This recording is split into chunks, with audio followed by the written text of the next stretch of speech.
Hello friends, कैसे हो आप लोग। आज हम लोग क्लास 11 के complex number and quadratic equation के जो एक्सरसाइज है 5.2, आपको कल एक वीडियो लेक्चर मिला होगा जिसमें आपने क्या 5.2 का इंट्रोडक्शन पढ़ा था, जिसमें आर्गुमेंट पढ़ा था और पोलर फॉर्म पढ़ा था। आज के वीडियो लेक्चर में हम 5.2 एनसीईआरटी 5.2 एक्सरसाइज को क्या करेंगे, सॉल्व करेंगे। तो चलिए देखते हैं, बुक ले लीजिएगा ताकि आपको अच्छे से समझ में आए। तो एक्सरसाइज 5.2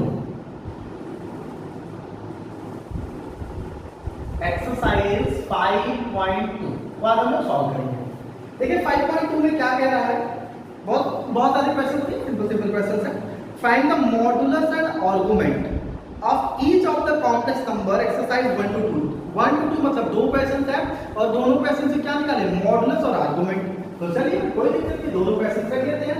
फर्स्ट क्वेश्चन आपका है z = -1 - i√3 ये, और सेकंड क्वेश्चन आपका है, सेकंड क्वेश्चन है z = -√3 + i।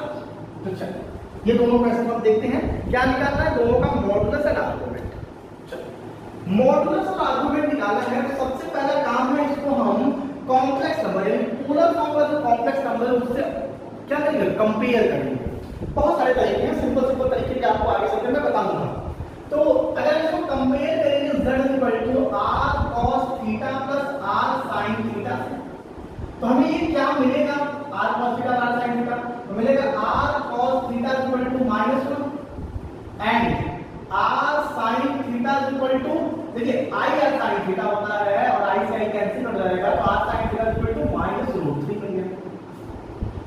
इसको हम इक्वेशन नंबर 1 मान लेते हैं और इसको इक्वेशन नंबर क्या मान लेते हैं, 2 मानते हैं। दोनों को स्क्वायर करके ऐड कर देते हैं।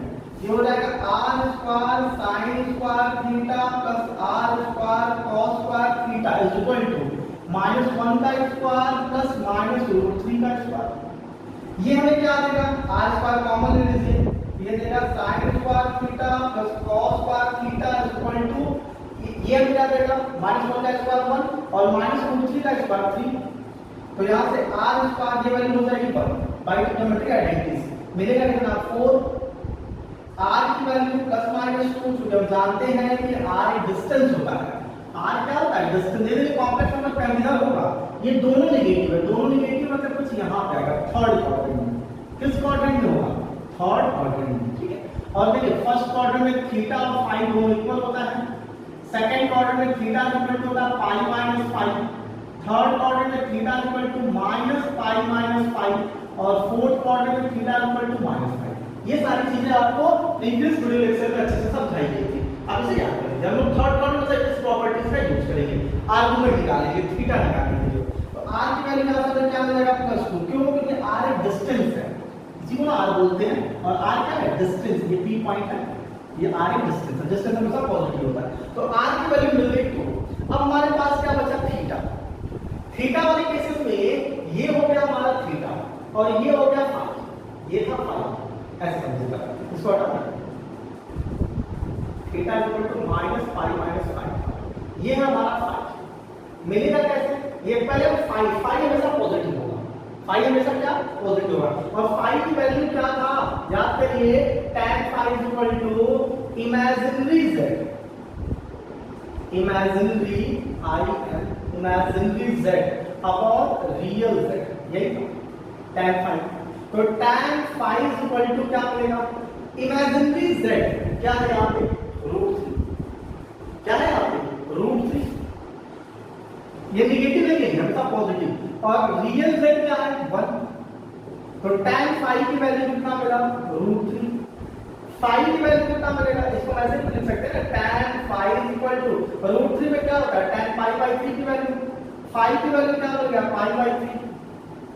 क्योंकि हमें फाई नहीं चाहिए, हमको क्या चाहिए, थीटा चाहिए, ये चाहिए, ये थीटा क्या मिलेगा, तो थीटा की वैल्यू थर्ड क्वाड्रेंट में -पाई - फाई ये होता है। तो -पाई - फाई की वैल्यू पाई/3, 3पाई - पाई 2पाई/3 यानी -2पाई/3।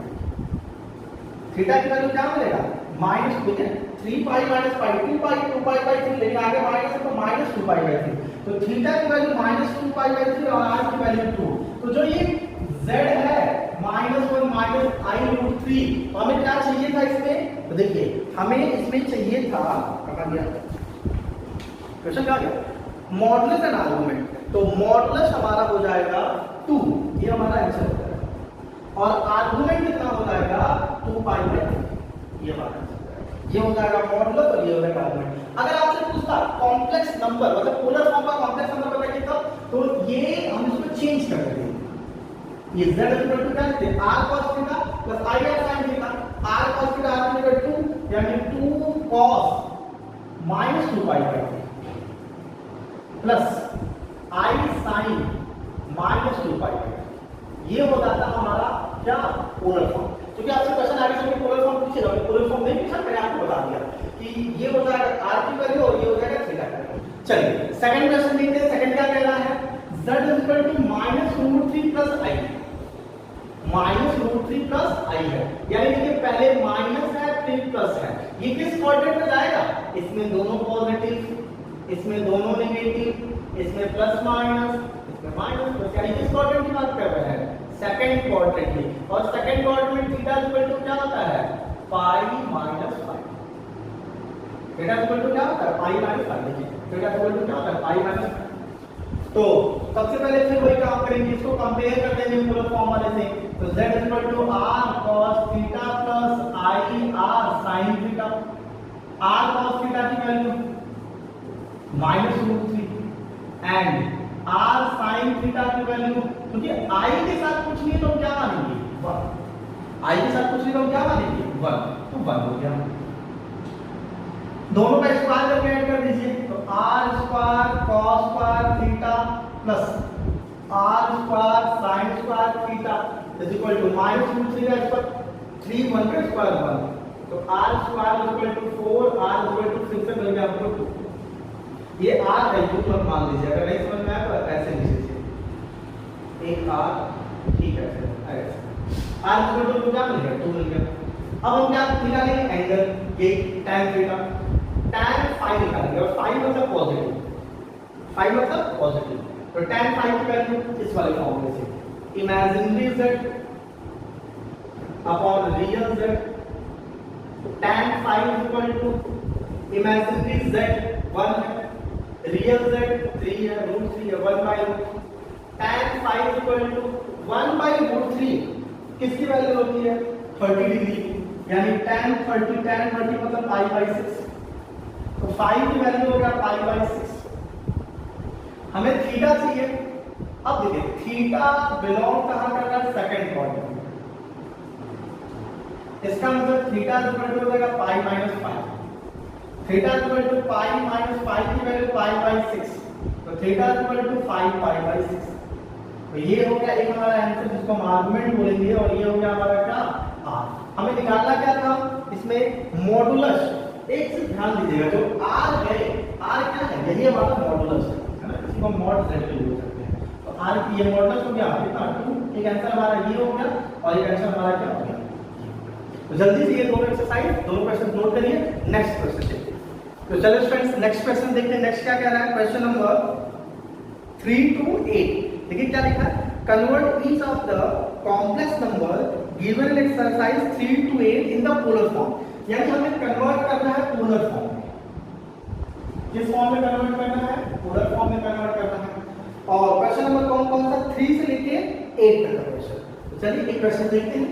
क्वेश्चन नंबर 3 देखते हैं। 3 क्या कह रहा है, ये z equal to 1 minus i है। देखिए लिखा है z नहीं लिखा, मान लेते हैं कि कॉम्प्लेक्स नंबर है, उसको हम z से डिनोट करते हैं, तो z equal to 1 minus i। और क्वेश्चन सीख लेते हैं। एक तो ये हो गया, 4 है, z equal to 1 minus 1 plus i, ये हो गया। फिफ्थ है, फिफ्थ क्या है, z equal to -1 minus i।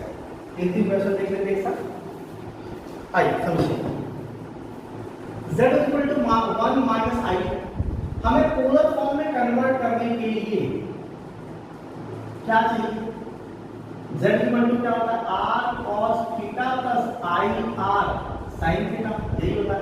यानी कुल मिलाकर के r चाहिए और थीटा चाहिए, उसको इसमें रखना है। r क्या होता है, मॉडुलस z और थीटा क्या होता है एंगल। तो देखिए हम दो तरीके से लगा रहे हैं, जो आपको आसान है उससे लगा रहे हैं। r का मतलब होता है मॉडुलस z, मॉडुलस z कैसे निकलता है under x square plus y square. अगर हम इसको z को x प्लस i y के फॉर्म में करें तो x की वैल्यू मिल जाएगा 1 और y की वैल्यू माइनस कंप्यूट कर दीजिए, तो 1 का स्क्वायर प्लस माइनस 1 का स्क्वायर, 1 का स्क्वायर 1 माइनस 1 का स्क्वायर 1, ये मिल जाएगा √2, यानी जो r है वो √2 मिल गया। ठीक है, थीटा हम पहले tan phi निकालेंगे। tan phi क्या होता है imaginary z upon real z। Imaginary z कितना है 1/1, हमेशा पॉजिटिव लेंगे क्योंकि phi हमेशा पॉजिटिव आएगा, यहां से लेगा 1। अब tan phi की वैल्यू क्या मिलेगा 1 मतलब tan pi/4, ठीक है, तो phi की वैल्यू यहां से हमको क्या मिल जाएगा pi/4, क्योंकि हमको चाहिए थीटा, r चाहिए थीटा phi नहीं चाहिए, तो थीटा मतलब पहले देखिए किस क्वाड्रेंट में है। देखिए पहला वाला प्लस है ये माइनस है, तो प्लस और माइनस किस क्वाड्रेंट में होता है भाई साहब, ये प्लस होता है, ये हो गया माइनस, तो ये माइनस प्लस हो गया, ये माइनस माइनस हो गया और ये प्लस माइनस हो गया, यानी किस क्वाड्रेंट में जा रहा है फोर्थ क्वाड्रेंट में, और फोर्थ क्वाड्रेंट में theta belongs to fourth quadrant, fourth quadrant, और फोर्थ क्वाड्रेंट में जा रहा है तो थीटा की वैल्यू क्या मिलेगा -5, तो थीटा इज इक्वल टू क्या हो जाएगा pi/4 नहीं -pi/4, ये हो जाएगा। तो r की वैल्यू क्या मिल जाएगा, z की वैल्यू क्या मिल जाएगा कॉम्प्लेक्स नंबर, r की वैल्यू कितना है √2, तो √2 इसमें रख दीजिए cos pi/4 plus √i/2 sin pi/4, और यही आपका क्या हो गया आंसर। समझ में आया आपको, बहुत सिंपल तरीके से मैंने बताया। आर्गुमेंट जब मैंने बताया पहले क्वेश्चन उसमें हमने देखा था पोलर फॉर्म दिखाया था, मतलब r cos theta plus r sin theta को कंपेयर करके स्क्वायर करके तब हमने r निकाला था, और यहाँ हमने डायरेक्ट मॉडुलस, क्योंकि हमको पता है r की वैल्यू क्या होती है मॉड z वो √2, तो डिपेंड करता है क्वेश्चन कितने नंबर का, उस हिसाब से अपना क्या करिएगा अरेंज कर लीजिएगा। ठीक है, अगर क्वेश्चन ज्यादा नंबर का होगा तो इस तरीके से नहीं कंपेयर करके निकाल दीजिएगा। देखिए जैसे हम कंपेयर करके इसमें निकाल दे रहे, इसमें इसको भी बताएं, एक क्वेश्चन को बताते हैं, इसको बताते हैं, दोनों क्वेश्चन को दोनों तरीके से नहीं बताएंगे। ठीक है, इससे क्या होगा आप लगाइए अपने हिसाब से, कोई दिक्कत नहीं है। तो देखिए ये है, इसको कंपेयर कर लेते हैं r cos theta plus i r sin theta से, जब कंपेयर करेंगे तो r cos थीटा की वैल्यू क्या मिलेगा -1 एंड r sin थीटा की वैल्यू क्या मिलेगा, देखिए यहां पे है 1, i या sin थीटा होता है, i से i कट जाता है, तो r sin थीटा की वैल्यू क्या मिलेगा 1, तो इसको इक्वेशन 1 मान लीजिए, इसको इक्वेशन 2 मान लीजिए, दोनों को स्क्वायर करके ऐड कर दीजिए, हो जाएगा r square cos square theta plus r square sin square theta equal to 1 plus 1, दोनों का स्क्वायर करके ऐड कर दीजिए, 2 हो गया। r स्क्वायर कॉमन ले लीजिए, cos square theta plus sin square theta equal to कितना मिलेगा 2, इसकी वैल्यू क्या हो जाएगी 1, r स्क्वायर की वैल्यू 2, r की वैल्यू √2, r की वैल्यू क्या मिलेगा √2। अगर इतना मेहनत करके r की वैल्यू निकालते हैं, आप डायरेक्ट निकाल सकते हैं, कैसे r इक्वल टू का मॉडुलस z, मॉडुलस z मतलब under x square plus y square, अगर हम इसको z equal to x plus i y से कंपेयर करें तो x की वैल्यू -1, y की वैल्यू 1, तो -1 का स्क्वायर प्लस 1 का स्क्वायर, तो -1 का स्क्वायर 1 प्लस 1 इक्वल टू क्या मिल जाता है √2। देखिए एक लाइन में लग गया और इतना मेहनत करने से लगा। ठीक है, तो डिपेंड करता है कि कैसे आप लगाना चाह रहे हैं, जैसे लगाइए दोनों से लगा, ये हो गया। अब हम क्या फाइंड करेंगे phi, तो tan phi क्या होता है imaginary z upon real z, imaginary z की वैल्यू देखिए यहाँ पे 1 हमेशा पॉजिटिव लेंगे, तो 1/1 क्या मिलेगा 1/1 इज इक्वल टू 1 मिला, यानी tan phi की वैल्यू 1, तो phi की वैल्यू pi/4, अब यहाँ लिख लीजिएगा ऐसे 1, इसका मतलब हुआ कि tan phi की वैल्यू tan pi/4, तो कंपेयर करें तो phi की वैल्यू pi/4, क्योंकि phi नहीं चाहिए हमको, थीटा चाहिए, ये phi है, तो थीटा की वैल्यू क्या होगा, तो थीटा डिपेंड करता है किस क्वाड्रेंट में है, ये है माइनस प्लस, समझिएगा सबसे पहले माइनस फिर प्लस, यानी माइनस और प्लस किस क्वाड्रेंट में होता है सेकंड क्वाड्रेंट में, और सेकंड क्वाड्रेंट में थीटा की वैल्यू होता है pi-5, सेकंड क्वाड्रेंट में थीटा की वैल्यू क्या होता है pi-5, तो पाई माइनस 5, 5 की वैल्यू पाई बाई 4, यहाँ से 4 पाई माइनस 5 क्या मिलेगा 3 पाई बाई 4। तो पोलर फॉर्म जो r cos theta plus i r sin theta है वो क्या हो जाएगा, वो r की वैल्यू कितनी आई है, r इक्वल बाय √2, तो √2 cos 3 pi by 4 plus i sin 3 pi by 4, ये हमारा आंसर है। ये हमारा क्या होगा आंसर है। काफी सिंपल है, मजेदार है, इंटरेस्टिंग है, शानदार जानदार जबरदस्त है। चलिए आइए क्वेश्चन नंबर 5 देखते हैं। क्वेश्चन नंबर 5 क्या गया, सेम है। तो आप इतना लगाने से आप ये समझ गए कि इस क्वेश्चन को बहुत सिंपल तरीके से भी लगाया जा सकता है। तो यहाँ से r की वैल्यू डायरेक्ट निकाल लीजिए, r modulus z under root 1 का स्क्वायर प्लस इधर माइनस 1 का स्क्वायर, जल्दबाजी में गड़बड़ सब हो जा रहा है, माइनस 1 का स्क्वायर प्लस माइनस 1 का स्क्वायर 1 का स्क्वायर 1 1 का स्क्वायर 1 1 प्लस 1 2, यानी क्या मिल गया √2, सब में √2, इसमें √2, इसमें √2, इसमें √2, क्वेश्चन दे क्या रहा है, सबको मॉडल से नहीं बना दिया। चलिए यानी ये आ गया। अब क्या चाहिए हमको, tan phi इमेजिनरी z -1 अब अपॉन एक्चुअली 1 ही लीजिए, 1 आ जाएगा, और यहाँ से phi की वैल्यू पाई बाई 4, क्या बात है, इसमें भी phi की वैल्यू पाई बाई 4, इसमें भी phi की वैल्यू पाई बाई 4, इसमें phi की वैल्यू क्या हो गया, phi की वैल्यू पाई बाई 4, एकदम सेम सब में एक ही है, क्योंकि क्वेश्चन में एक ही है, बस प्लस माइनस का अंतर है, देख रहे हैं। चलो तो phi की वैल्यू पाई बाई 4 हो गया। थीटा की वैल्यू क्या मिलेगा, थीटा वैल्यू किस क्वाड्रेंट में, दोनों नेगेटिव है, दोनों नेगेटिव होने का कहां, theta belongs to third quadrant,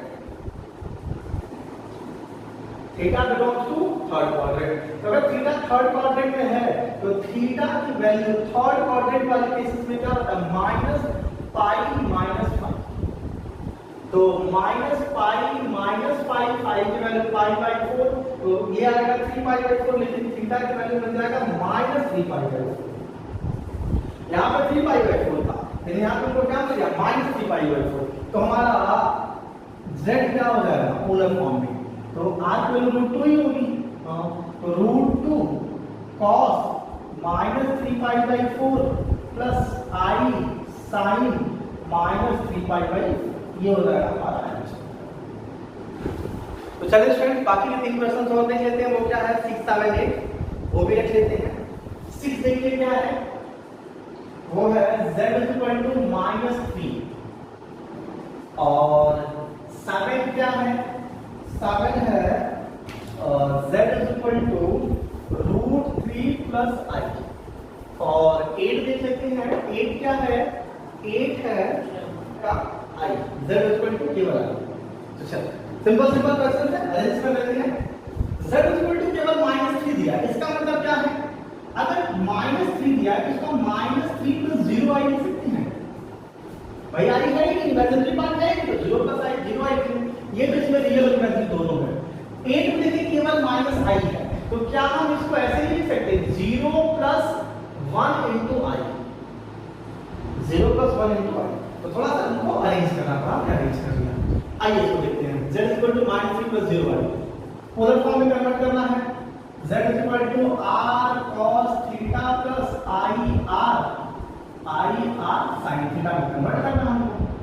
देखिए सबसे पहले mod z निकालते हैं, mod z का मतलब ये r होता है, क्या मिलेगा √x² प्लस y स्क्वायर, यानी -3 का स्क्वायर प्लस 0 का स्क्वायर, -3 का स्क्वायर क्या मिलेगा 9, बाहर निकालेंगे तो क्या मिल जाएगा 3, यानी r की वैल्यू मिल गया 3। अब आते हैं tan phi, तो अब देखिए 0 बाई, यहाँ पे 0 है, 0 बाई -3 यानी 3 इज इक्वल टू क्या मिलेगा 0, tan phi की वैल्यू 0, tan phi की वैल्यू 0, इसका मतलब 0 tan किसकी वैल्यू होती है, तो phi की वैल्यू मिल गया हमको 0, भाई 0 0 की वैल्यू होती है, तो tan phi की वैल्यू यानी phi की वैल्यू मिल गया 0। ये किस क्वाड्रेंट में है, माइनस प्लस यानी सेकंड क्वाड्रेंट में, इसमें है सेकंड क्वाड्रेंट में थीटा की वैल्यू क्या होता है, theta belongs to second quadrant, इसका मतलब थीटा की वैल्यू होता है पाई माइनस 5, और पाई माइनस 5 की वैल्यू कितनी है 0, तो थीटा की वैल्यू हो जाएगा 5। बेटा ये कितना हो जाएगा पाई, तो हमारा जो z है वो हो जाएगा r की रूट 3, तो 3 cos pi plus i sin पाई, ये हो जाएगा हमारा आंसर z की वैल्यू। ये तो क्या रहेगा हमारा क्वेश्चन नंबर 7 देखिए रूट 3 प्लस i है सेम वही। अब देखिए हम कंपेयर करके भी निकाल सकते हैं, जैसे z equal to r cos theta plus i r sin theta से कंपेयर कर दीजिए इसको, तो r cos थीटा की value root 3 and r sin theta की वैल्यू 1, क्योंकि i sin का केवल 1 बचा, स्क्वायर इनका दोनों का स्क्वायर करिए, स्क्वायर करके ऐड कर दीजिए, तो r square cos square theta की value 3 and r square sin square theta की वैल्यू 1 ऐड कर दीजिए, तो r square cos square theta plus r square sin square theta is equal to 3 + 1 4, r square common ले लीजिए, तो क्या मिलेगा cos square plus sin square theta, उसकी वैल्यू कितनी हो जाएगी 1, बहुत बार कर चुका हूं तो रट जाना, तो r square equal to 4, r की वैल्यू प्लस माइनस 2, r की वैल्यू केवल मिल गया 2, ठीक। ये हमारा क्या हो गया मॉडल। हम डायरेक्टली निकाल सकते हैं जैसे उसको निकालोगे, तो दोनों तरीके आपको जो अच्छा लगे लगा लीजिए। r की वैल्यू कितना हमको 2, अब क्या चाहिए 5, तो tan 5 इज इक्वल टू 1/√3, 1/√3 किसकी वैल्यू है, तो tan 5 इज इक्वल टू इसको लिख सकते हैं tan π/6 की वैल्यू, 5 की वैल्यू π/6, ये किस क्वाड्रेंट में है, फर्स्ट क्वाड्रेंट में है, किस क्वाड्रेंट, फर्स्ट क्वाड्रेंट, दोनों पॉजिटिव है ना, तो फर्स्ट क्वाड्रेंट थीटा और फाई सेम होता है, तो यही थीटा भी हो जाएगा π/6, तो z क्या हो जाएगा, r की वैल्यू कितना मिला 2, तो 2 cos π/6 प्लस i sin π/6, ये हमारा क्या, तो सिंपल है, बहुत सिंपल है, अरेंजमेंट है। क्वेश्चन नंबर 8 लास्ट क्वेश्चन था इस एक्सरसाइज का, z = i हम 0 + i/1i लिख सकते हैं। अब हम इसे ले रहे हैं सही बात है, mod z की वैल्यू r मिलेगा, √x² + y² x² मतलब 0² + 1² = 1 मिलेगा, r की वैल्यू कितनी आ गई 1। अब हम क्या निकालेंगे थीटा, तो tan 5 क्या मिलेगा 1/0 मतलब इंफिनिटी, tan इंफिनिटी किस पे होता है, tan इंफिनिटी वैल्यू tan पे कब होती है बताइए, इंफिनिटी tan में कब मिलता है, अरे सिंपल है 90 डिग्री पे, तो ये इंफिनिटी कब मिलेगा tan π/2 पे, तो 5 की वैल्यू π/2, ये किस क्वाड्रेंट में है, पॉजिटिव, पॉजिटिव मतलब यही कंडीशन रह जाएगा, यानी यही थीटा हो जाएगा π/2, हमारा आंसर क्या हो जाएगा z = 1 यानी 1 cos π/2 प्लस i sin π/2, ये हो गया। अब अगर रेक्टेंगल में देखना चाहे 1 cos π पे sin 90 की वैल्यू थी 1, cos 90 की वैल्यू 0, ये पूरा हो गया 0, ये हो जाएगा 1, केवल मिल जाएगा i, ये हो जाएगा आपका क्या। तो इस तरीके से एक्सरसाइज हम लोगों ने पोलर फॉर्म से रिलेटेड जो एक्सरसाइज था 5.2 जो एक्सरसाइज हो गया 5.2 से हमने क्या कर लिया कंप्लीट कर लिया। तो चलिए अगर आपको वीडियो पसंद आ रहा है, लेक्चर समझ में आ रहा है, तो आप वीडियो को लाइक करें, चैनल को सब्सक्राइब करें और अपने फ्रेंड्स को क्या करें शेयर करें। धन्यवाद, खुश रहिए और खुशियां बांटते रहिए।